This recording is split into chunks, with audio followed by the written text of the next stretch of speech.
Our next two readings from the Lord's Word are both taken from the book of the teachings of the new church called Married Love.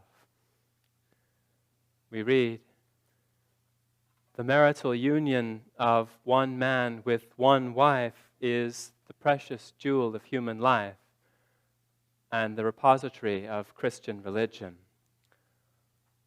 Married love is the precious jewel of human life because the character of a person's life is such as the character of that love in him, that love forming the inmost element of his life.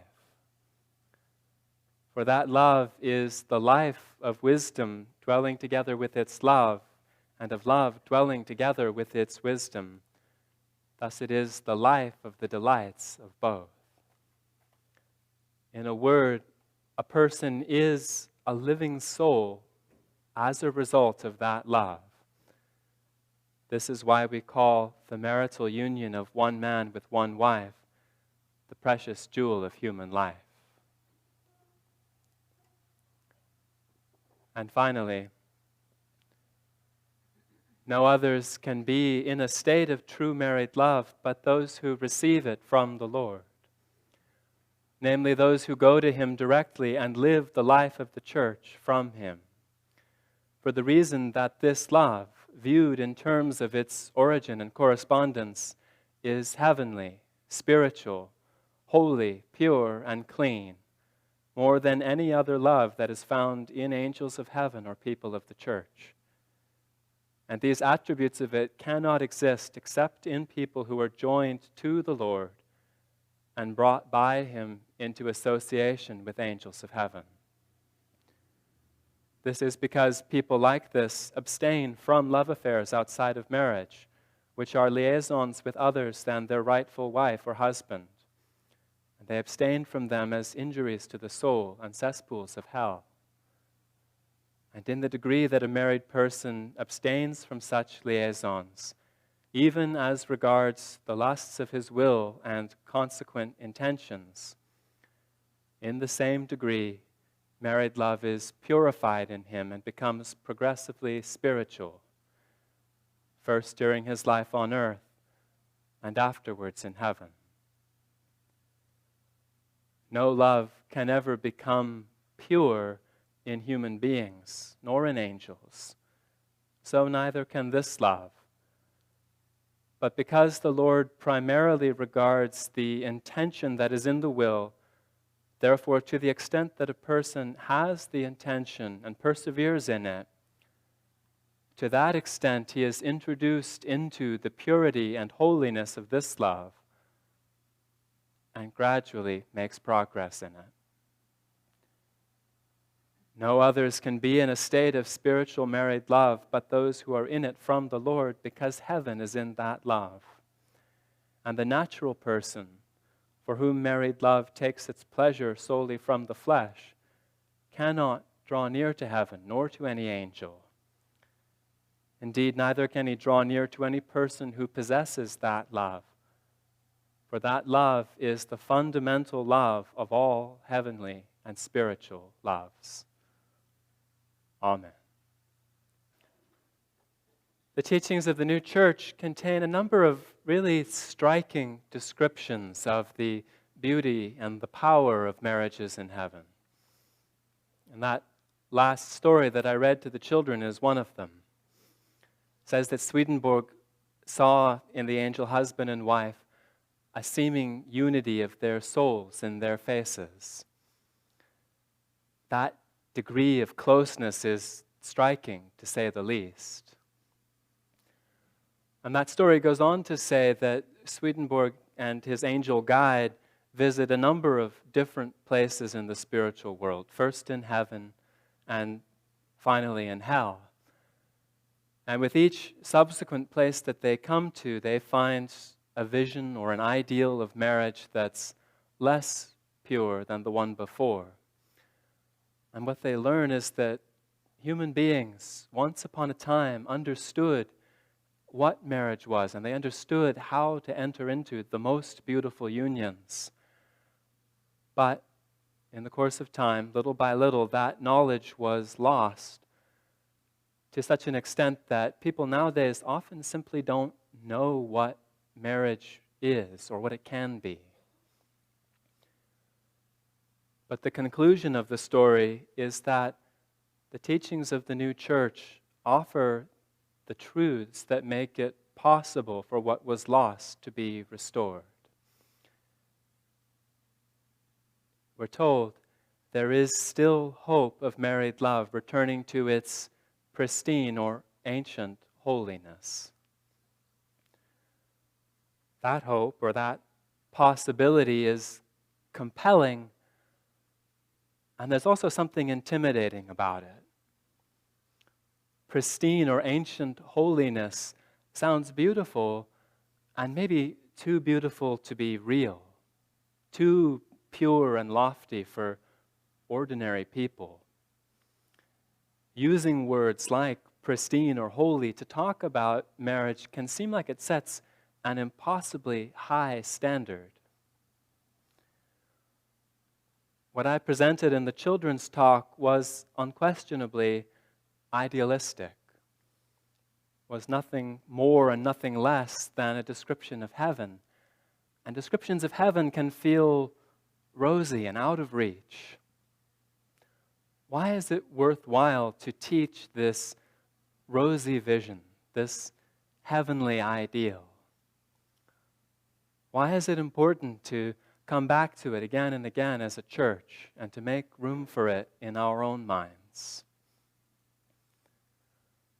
Ideals can be difficult and even painful to talk about because of our awareness of our own shortcomings. And the relationship between the Lord's ideals and our state as imperfect beings needs to be clearly understood. The Lord does not expect us to be perfect. He knows very well that we're not.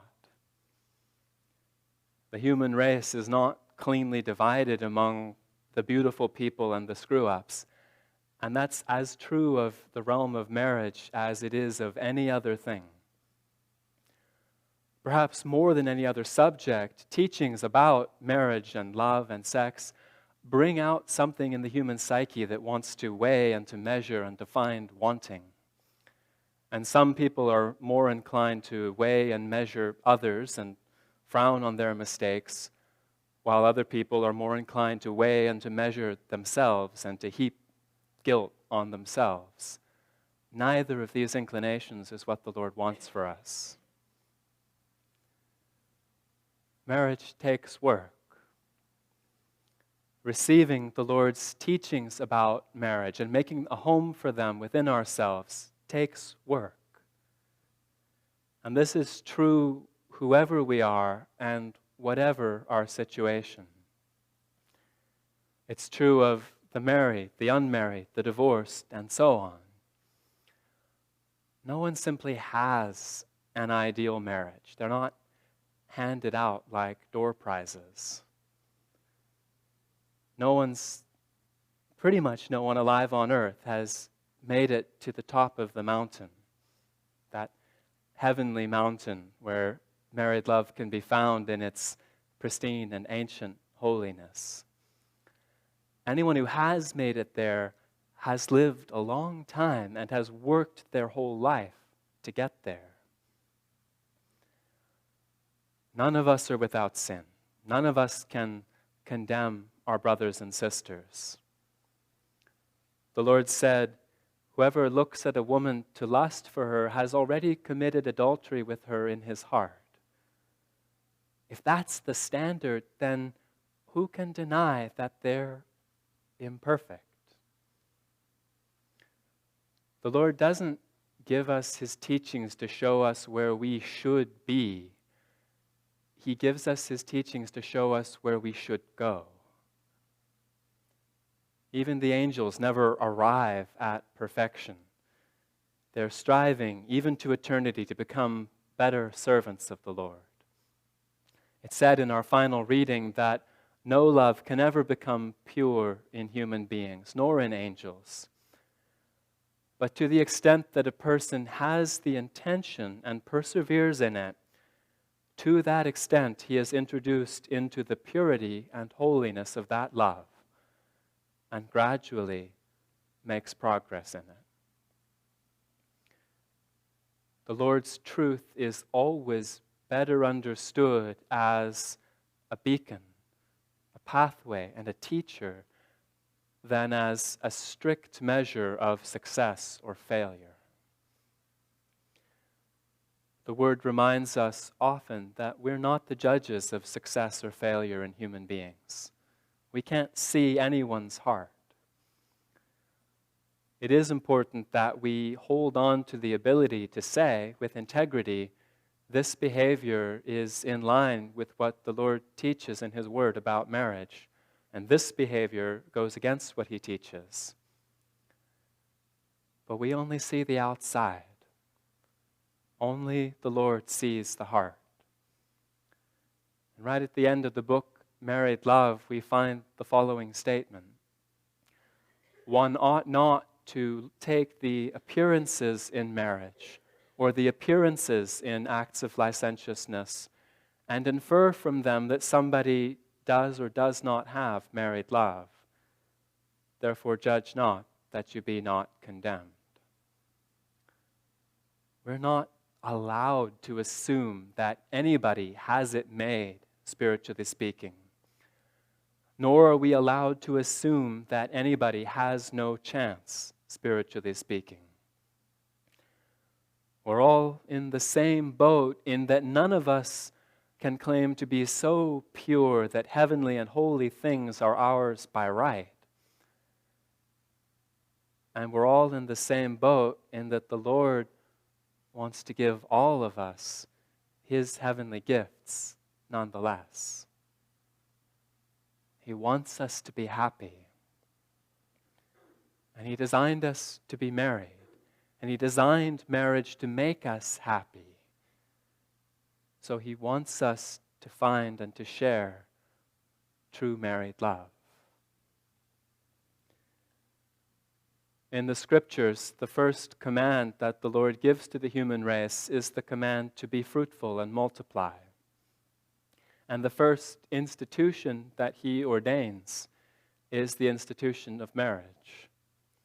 He says, have you not read that He who made them at the beginning made them male and female, and said, for this reason a man shall leave his father and mother and be joined to his wife, and the two shall become one flesh.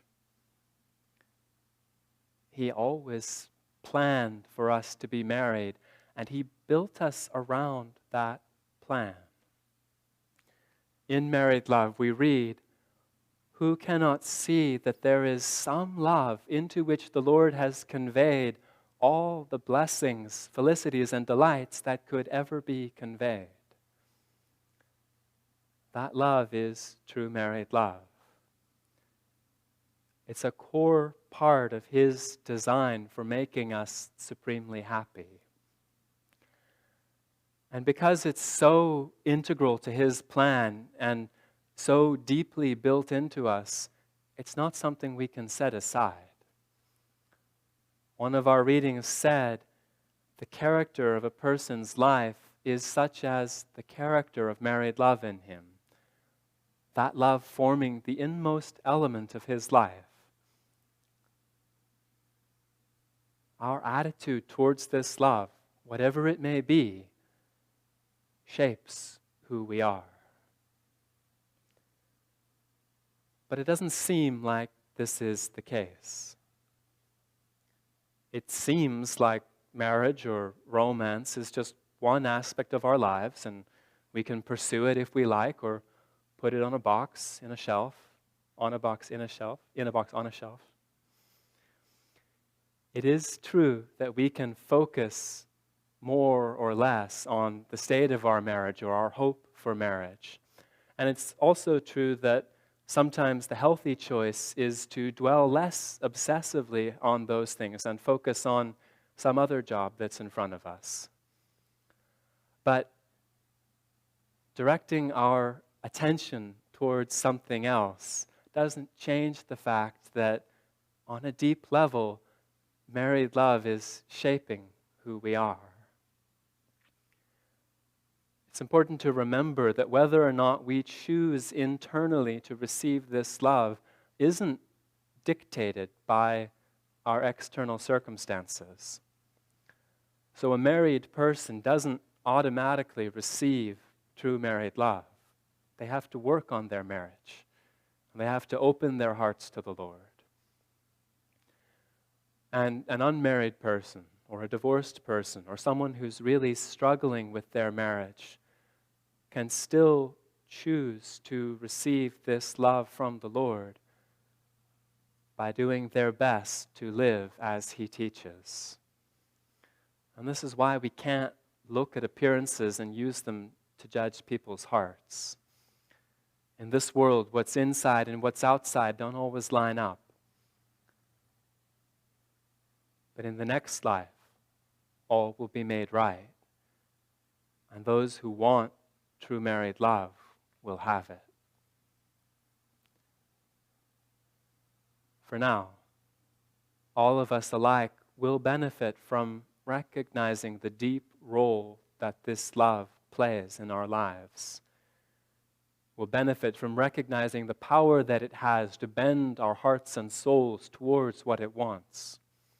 And this cuts both ways.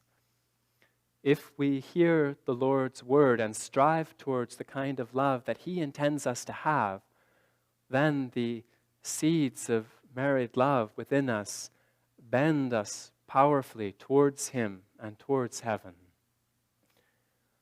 But if that inclination towards marriage is separated from what the Lord teaches and turned into something adulterous or merely sexual, then it bends us powerfully down towards the body.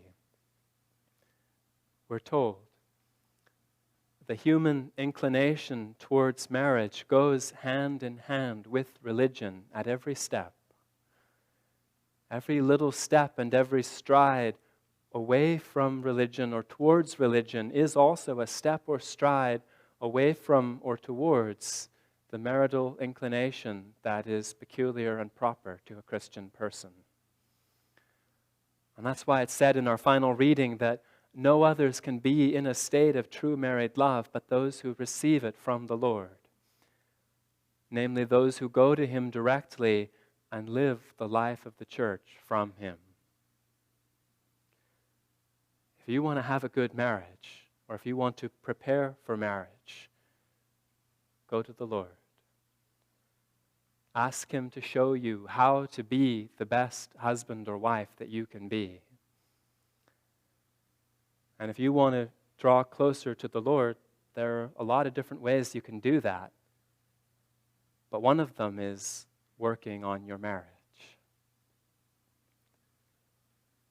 The state or quality of married love in us will affect everything that comes from us. Again, it often doesn't seem like this is the case. It seems like a whole lot of what we do has nothing to do with marriage or romance or any love at all. But we're told that married love is the fundamental love of all good loves. Just like married partners are the parents of children, married love is the parent of good loves within us. Everything good in us is related to it and in fact descends from it. It is the standard by which our other loves are measured. It's the heart's truest home. And the Lord has engraved it on our souls.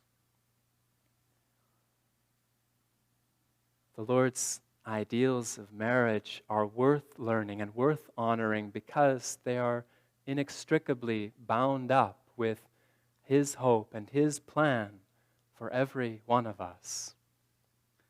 At times we're inclined to remove ourselves from His plan, to say those ideals are for other people. I will never live up to them. But the Lord does not offer married love only to perfect people. He offers it to human beings. The marital union of one man with one wife is the precious jewel of human life. We may fear that we can't take that jewel because our fingers are clumsy or our hands are dirty. But if we hold married love faithfully and humbly, recognizing how precious it is, striving to protect it, we will not make it dirty. It will make us clean. The Lord designed us to receive this love, and He designed us to find joy in it. It is a clear channel for the power of His Spirit. We're told there is no love which strives for interior openings of the mind more intensely, or which opens the interior recesses of the mind more forcefully and adeptly than married love. For it is the soul which impels it. True married love will transform us if we receive it from the Lord. And the ideals He gives us, the story of the angel husband and wife together on their mountain in heaven, whose love for each other is filled with ancient holiness. These visions are given to show us what is possible. They're glimpses of the precious jewel of human life in all its radiance. They're there to inspire us. They're there to give us hope. That kind of love might seem impossibly far removed from where we are now. But the Lord does not make promises He cannot keep. He does not give us hopes He cannot fulfill. Swedenborg's angel guide said to him, "I am sustained by the hope that the God of heaven, who is the Lord, will revive this love, because it is possible for it to be revived." Amen.